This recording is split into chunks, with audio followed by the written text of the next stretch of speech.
Welcome back, dear friends. Today the topic of discussion is cascade control. So in this tutorial we will learn the basics of cascade control, and then we will learn how to set up cascade control across the heat exchanger in Aspen HYSYS. So let's start with the basics. A cascade control is actually a control system in which we have two or more controllers, and one of the controller is the master controller or the main controller, and the other one is called slave controller or slave loop. And in this control scheme, the output of the main or the master controller is sent as a set point to the second controller or the slave controller. So how is it work? So we will see in coming slides for more explanation. And obviously this control scheme is gives you much better performance because the disturbance in the flow is quickly corrected. You can see the difference between single loop and the cascade control loop by comparing these two pictures. In the left hand side is the single loop, where you can see the oscillation magnitude of the process variable is too high across the set point. On the other hand, the disturbance or we can say the process variable oscillation is much lower, so we have a precise and accurate control when we use cascade control compared to the single loop. For more explanation, we can look these two pictures. In the left hand side, this one is the single loop or feedback control loop. Here we have the heat exchanger in which cold fluid or water may be entering into the tube side of the heat exchanger, and we are measuring the outlet temperature that is being heated using a steam in the shell side of this heat exchanger. So temperature is measured and sent to the temperature controller. You can see the scheme here. Measured fluid temperature, that is the input for this temperature controller, and user or you already have given the set point for the outlet temperature, that is this one. So the controller compares these two values, and the difference of these two values is sent as the output of this steam control valve as a valve adjustment. So it's very simple. But on the right hand side is the cascade control strategy. Everything is same, but here we added additional controller, that is the flow controller on the steam line. So this flow controller is actually gives the associate or gives the help to control the process variable, that is the temperature, in a quicker way and more accurate way. So this temperature controller is the master controller because the main controlling variable here is the temperature, and the other variable that affects on a temperature is the steam flow rate. So the second controller, that is the flow controller, is the secondary controller. So the you give the set point to the temperature controller, and temperature controller have a measurement of temperature of fluid outlet. So these two measure temperature and the set point is compared in this controller, and the difference is sent as a set point for the secondary controller, that is the flow controller. So flow controller have a measured value of steam flow, that is here, and the difference of these two is finally the valve adjustment for steam. So by introducing of the second controller, you will have much better control of your desired process variable. So when we use control variable, obviously when the system has a very long dead times and the long lag times, and also when multiple measurements with only one control variable are required for the better response to a disturbance of the system when we use cascade control.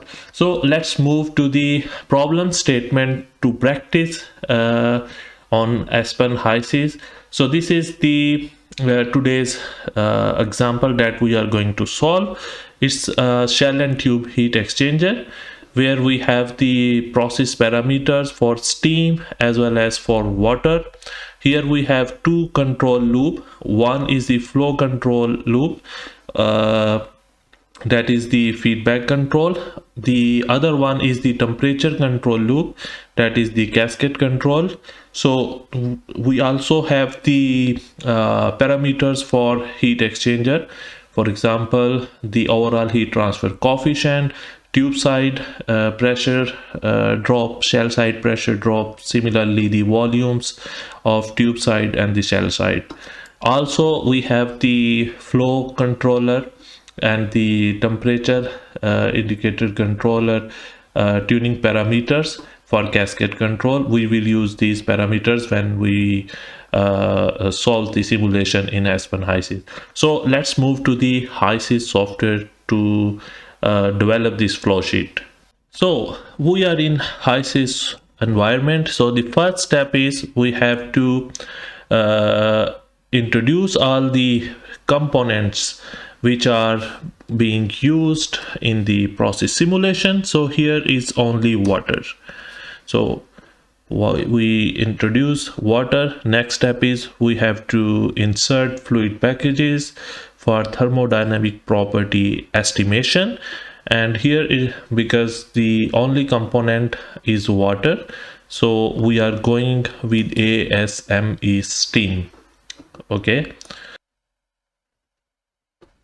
Well, now we are in simulation environment. So just click on the heat exchanger and drop it into the simulation canvas. Right click on it, and maybe we can change the icon from this to this one. It seems more beautiful.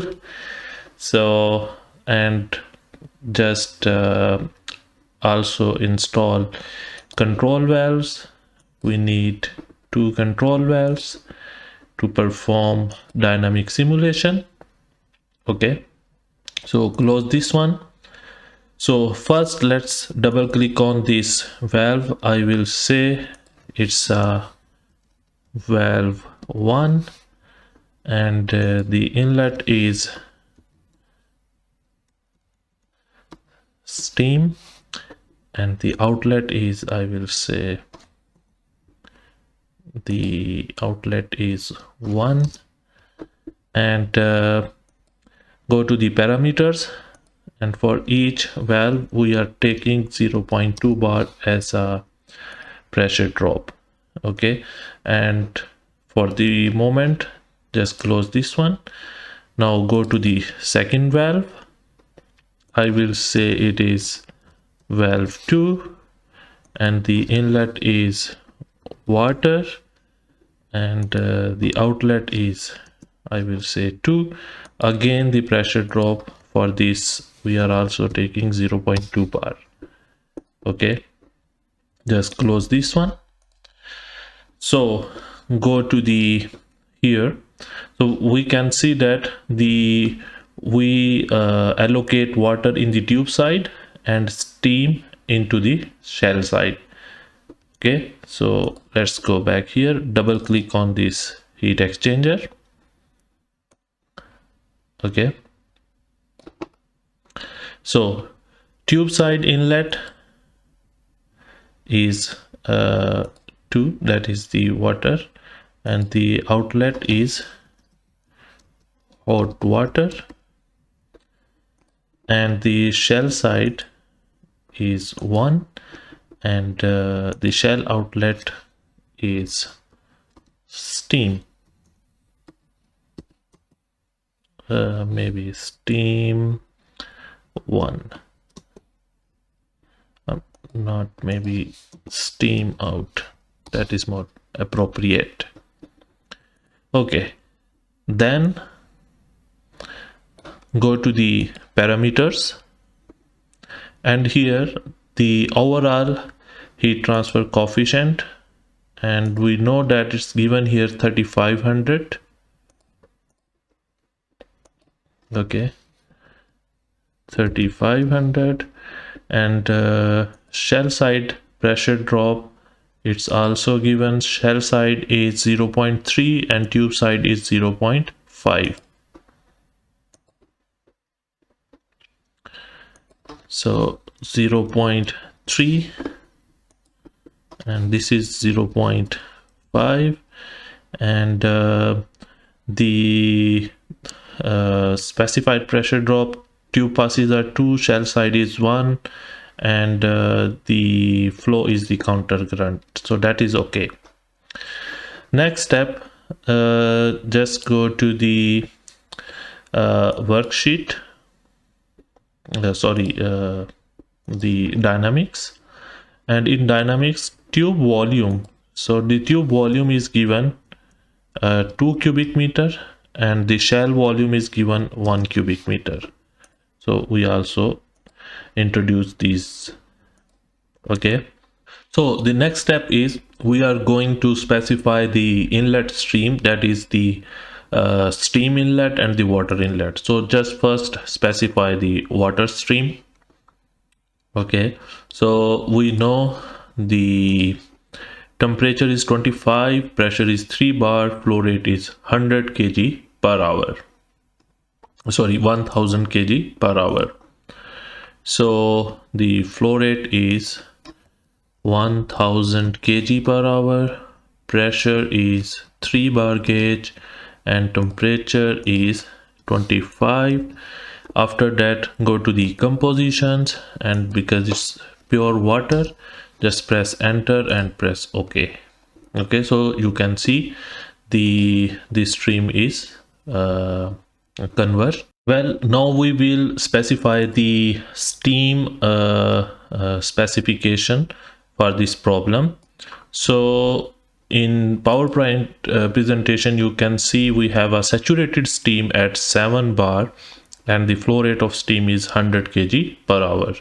So we are going to insert these numbers. So the steam is saturated, so the vapor fraction we should enter 1.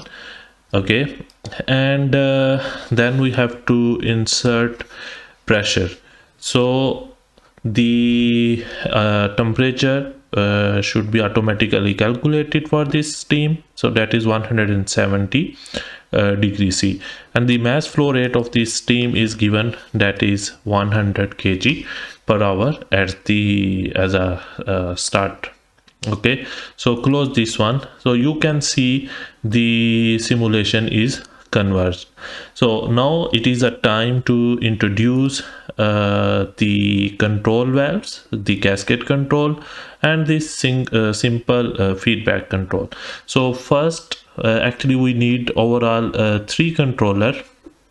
So for that, go to the flow sheet and click on models and stream tab, and go to the dynamics and control, and select PID control. So this one is the temperature control, that is the primary control. This one is the flow control for steam, and this one is the flow control for water. Okay, after that, just close this one.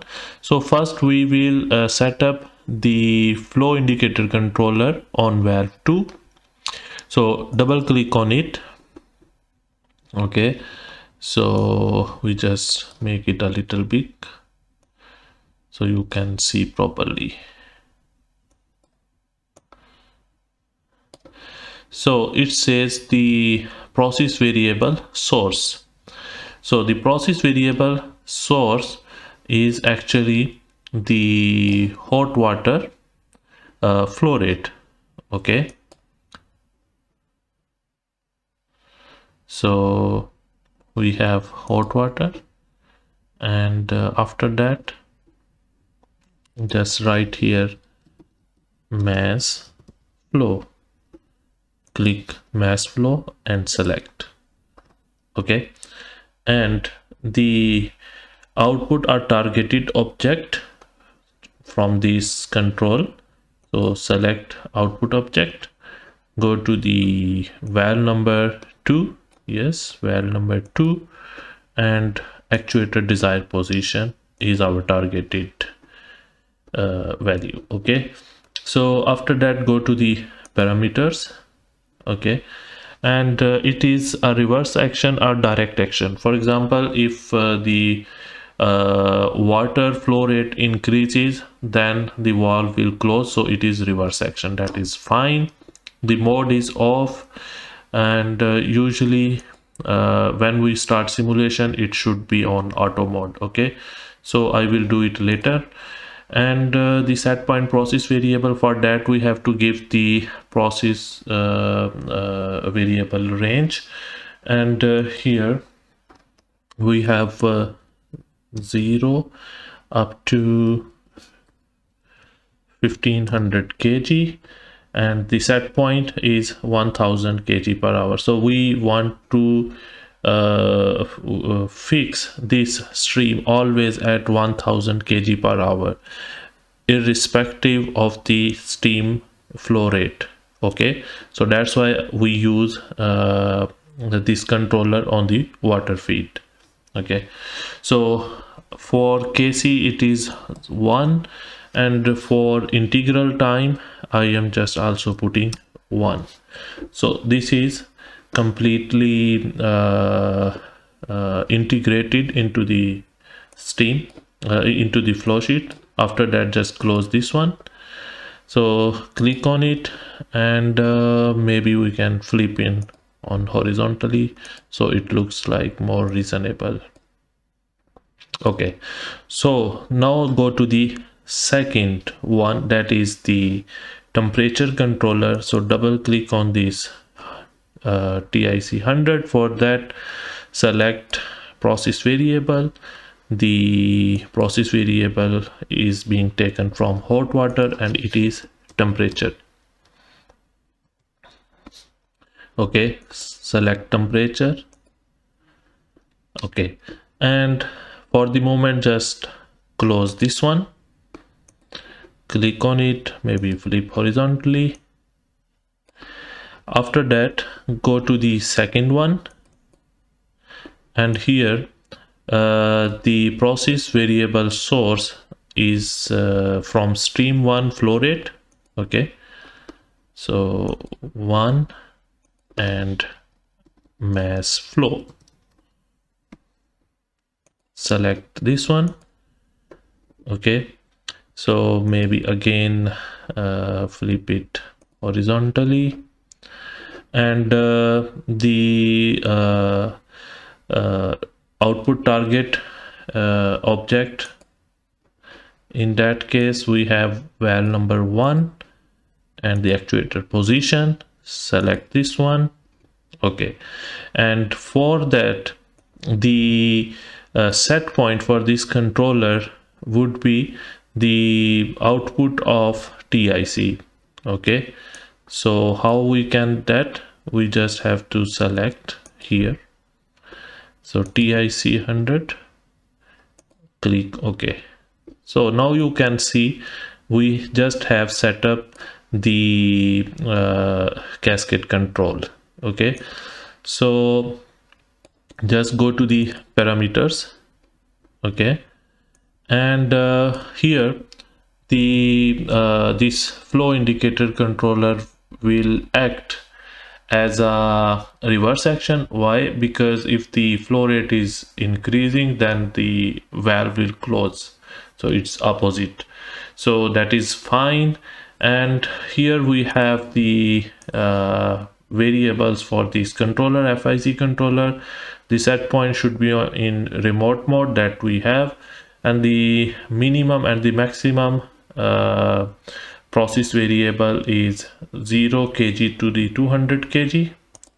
Okay, so we put here 0 kg to 200 kg, and the Kc value is 1, that is actually given 0.1, and Ti is also 0.1. okay, so we also just insert the faceplate for this controller here, and then just close this one.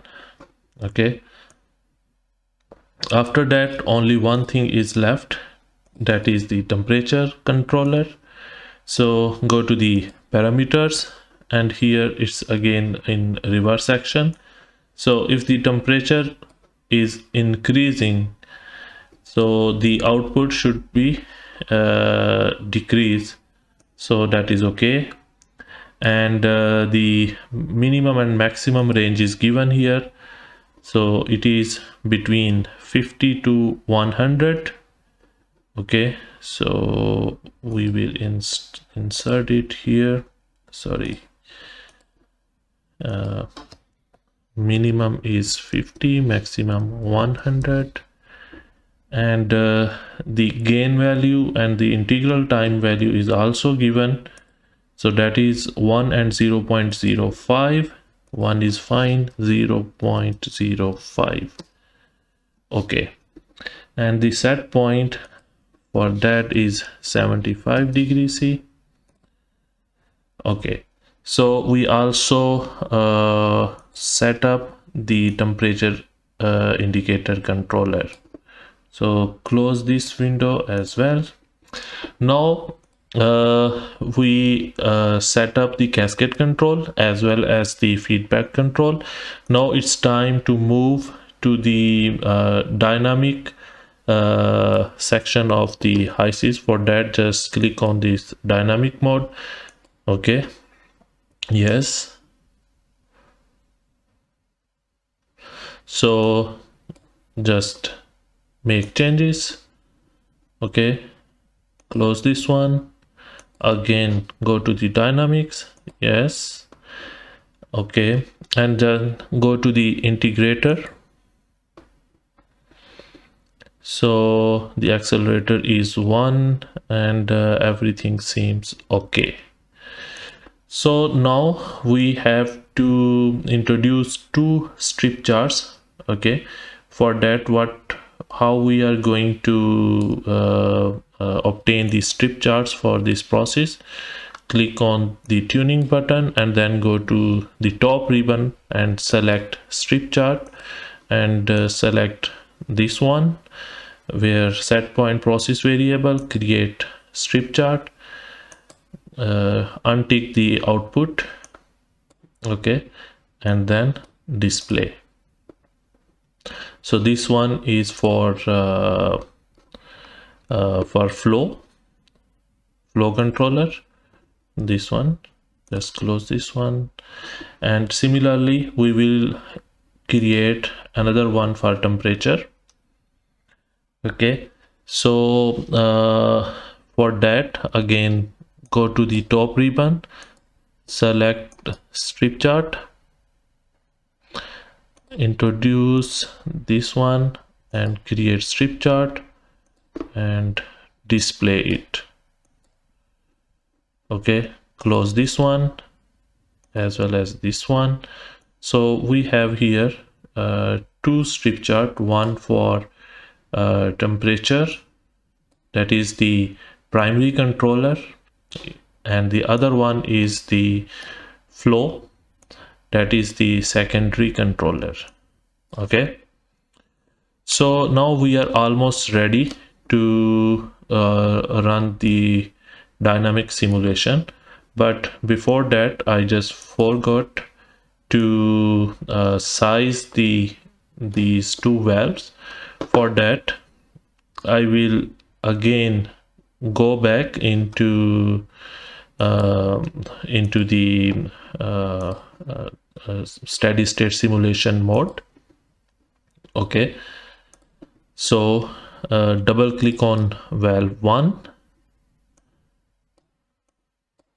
go to the rating, and here 50% opening, 0.2 delta P, the flow rate is this one. So we just want to size the valve. It says sorry, CV 8. Instead of 8 we will take his whole number as a 9. Okay, so this valve is automatically sized. Close this one. Similarly, repeat the operation for second valve. Go to the rating, and here 50% opening 1000, just click on size valve. It says 5.18, so we just write here 6. Okay, so close this one, and again go to the dynamics, click on it, and here. So now we are ready to run the dynamic simulation. So before that, we just have to set our controller on automatic mode. For temperature controller, just click on auto mode, and for flow indicator controller, you have to put it on cascade control. Okay, because then it will take the remote set point that is being given from the temperature controller. Okay, so then just simply run the simulation.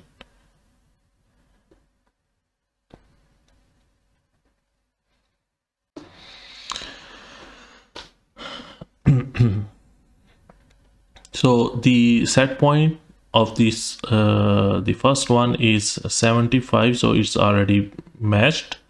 So we just change the set point. Instead of 75, maybe we can say 60, and then see the response.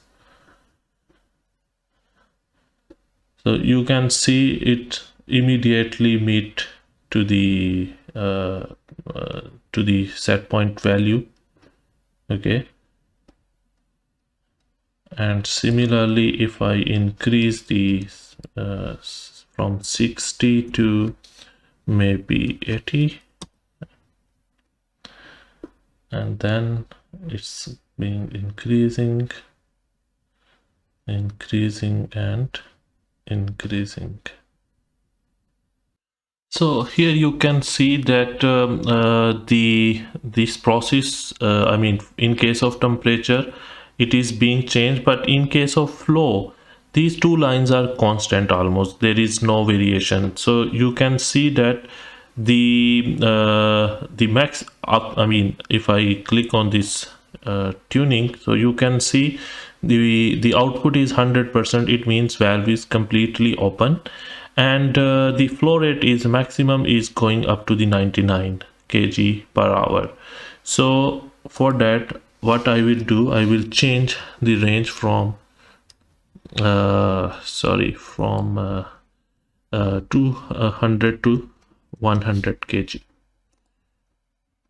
Okay, so you will see the response will be different.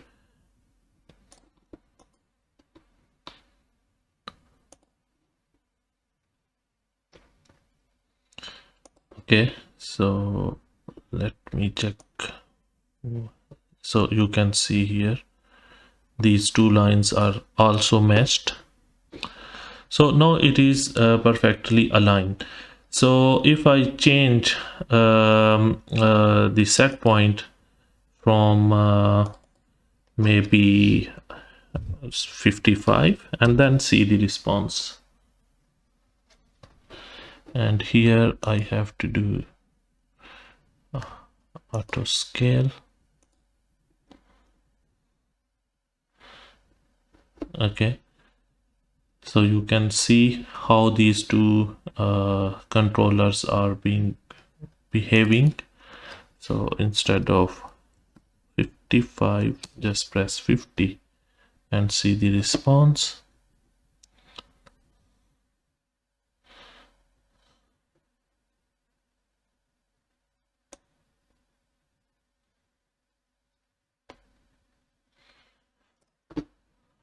So this is the way how you can introduce cascade control in across the heat exchanger.